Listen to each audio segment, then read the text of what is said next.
Hi, my name is Lauren, and we are at the end of an introduction to environmental health. Before I answer the prompt questions, I just want to say that this has been one of my favorite classes I've taken in grad school, and I'm so glad that I was able to take this journey with you guys, um, especially during a pandemic. It has been a very interesting and also scary but also rewarding experience to study environmental health and COVID-19 while in an environmental health class. I'm also in the epidemiology course, and both classes have informed how I've been thinking about the pandemic, how I talk to people, and how I think about other issues that COVID-19 has been a part of or been caused by. And later in the week, we were supposed to rank our peers' issues, and today I'm going to talk about COVID-19, but also I'm thinking about it in the framework of being part of this larger context that has to do with issues of access to care, issues to sanitation in our markets, in our homes, in our workplaces, access to clean air and water, uh, as well as how all of this is going to probably get worse if climate change is not resolved. As the Earth's temperature rises, it creates a breeding ground for bacteria and viruses, and I do not think this is the first outbreak nor stay-at-home advisory that we'll have. And for that, COVID-19, because it's so interconnected, I think is the largest public health issue. Aside from the fact that it's impacting everybody's lives, I'm doing this video from my bedroom where I have moved in the last week, but also I moved to this apartment about 7 weeks ago to live in a safer place due to the epidemic, and have been living on an air mattress until very recently. This is unprecedented territory. So in my mind, there is no way that this is not a pressing public health issue. It is a very well-established health issue. There's been a boom in publication that in collaboration that scientists have never seen before. There are papers coming out almost every week about COVID-19, and early research in January showed how there was a case of asymptomatic behavior. The infection rate was high. Within one family, 5 people were infected. And this literature has been built up, and it wasn't until we saw the data from the Princess Cruise Line where we were able to prove the asymptomatic behavior. But also those early publications in January, which were reaffirmed through publications in Europe and the US, and actually almost every continent that's been affected by this, show that the symptoms are standard and as of this week expanded upon.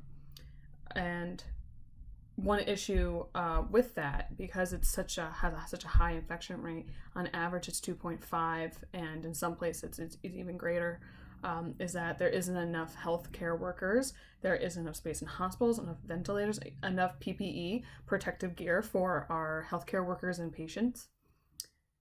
Part of that access to care issue also has to do with who is getting seen, who has doctors that are available, and who is dying from this, who is getting affected. And that has been an alarming amount of minorities in the Black, Hispanic communities, and also women are also getting affected by this disease. Women make up more than half of the healthcare population as nurses and doctors and hospital staff.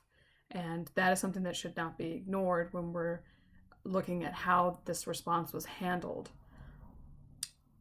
In this, I think this reflects equity issues in health, how certain people are prioritized above others based on geography, based on race, class, ethnicity, gender, and that when people go on TV, such as our politicians, our leaders, our president, and say that people should die for our country, for our economy, they're not saying people should die. They're saying that certain people should die, and that is never okay.